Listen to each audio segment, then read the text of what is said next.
Now let us solve for this C4 first. For case of C4,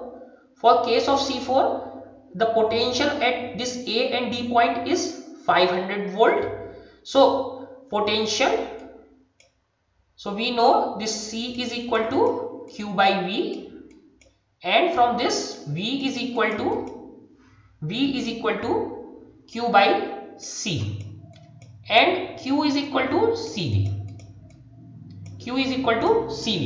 So the charge on this capacitor is capacitance into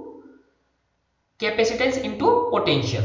So now let us solve this thing. Q is equal to, C is 10 microfarad into potential 500 volt. So again this is power minus 6 and this is 5000. So 5000 into power minus 6, that means 5 into 10 to power minus 3 coulomb. So this is the charge Q dash on capacitor 4. Now let us solve for this C1, C2 and C3. Again for C1, C2 and C3, potential difference remains same, but now the capacitance is total capacitance. Potential difference is again 500 volt, but the capacitance is now an effective capacitance of C1, C2 and C3. Let me delete this thing. So for this combination, this is charge on first capacitor upon capacitance. How this is? Total potential was divided or dropped 3 times, V1 plus V2 plus V3. This has been dropped 3 times because this V1, V2 and V3, and total drop must be equal to 500 volt. So we have taken this equation. So Q upon C1, because charge on all capacitor is same, so Q upon C2 plus Q upon C3. This is V3, V2, V1, and it is equal to 500 volt. Now putting the values. So this C1 is 10 microfarad, this C2 is also 10 microfarad, this is also 10 microfarad. So simply we can write, since all these are same and Q is also same, we can simply say 3Q by 10 is equal to 500 volt, or Q is equal to, this 10 is microfarad. So Q is equal to 500 volt into 10 microfarad upon 3.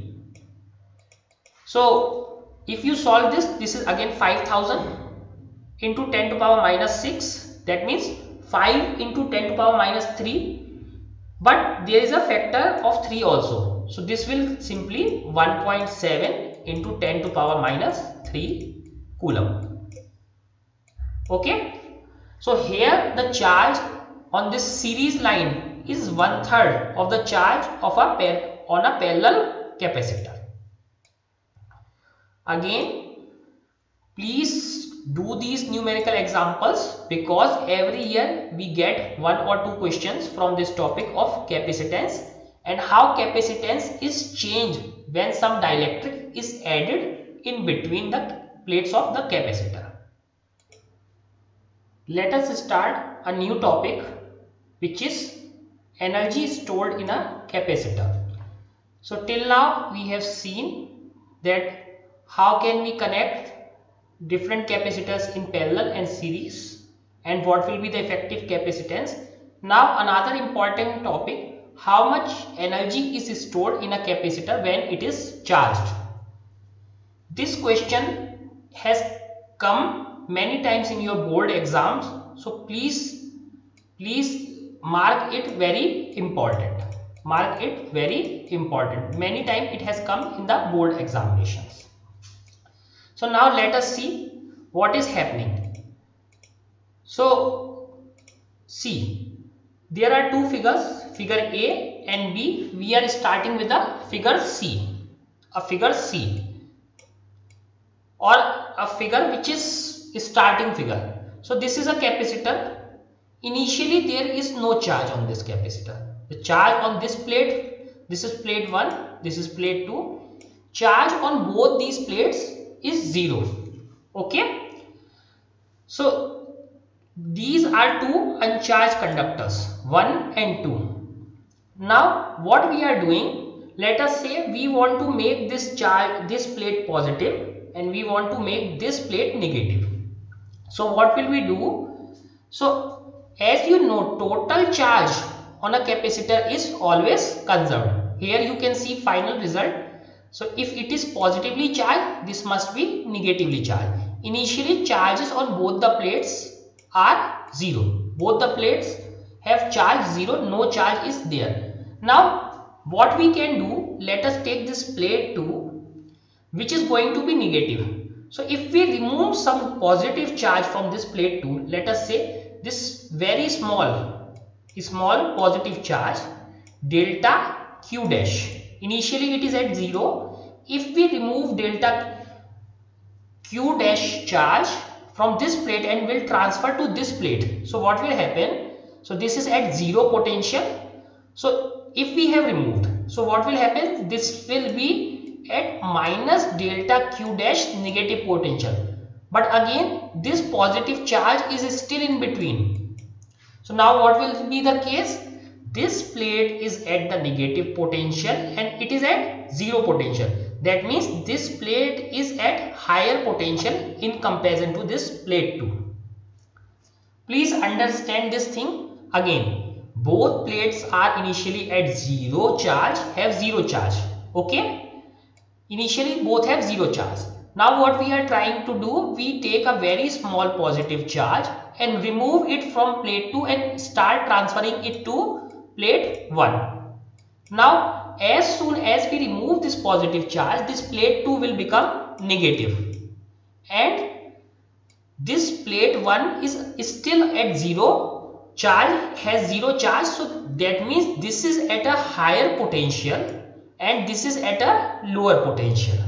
So some work, since this is at a higher potential, some work must be done in taking this very small charge to plate 1, because it is at higher potential, because there is no charge, and since there is some negative charge, this is at some lower potential. So we are bringing this positive charge on a higher potential, that means on a positive side. So there would be some work done in doing this exercise. Now there might be some intermediate stage,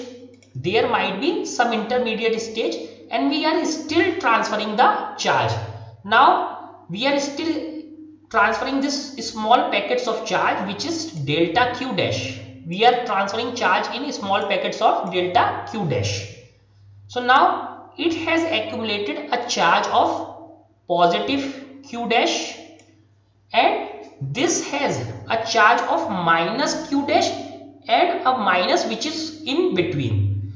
Compare it to similar things, both were at 0 and this had a negative charge and the positive delta Q dash was in process of transfer. So see the same similarity. Now this 0 has been replaced by some middle stage where now full charge has not been transferred, but still there is a stage in between where Q dash charge has been transferred, and this is also at minus Q dash. Then again we took one more charge which is here, and this retains further negative minus Q dash minus delta Q dash. So let us see in a different way. Now the charge has been transferred. This has come on positive Q dash, this has come at minus Q dash. Again we take a positive delta Q dash charge and remove from the plate 2. So again this will acquire more negative charge. So this is the case. This positive charge is going towards plate 1 and plate 1 is at positive Q dash.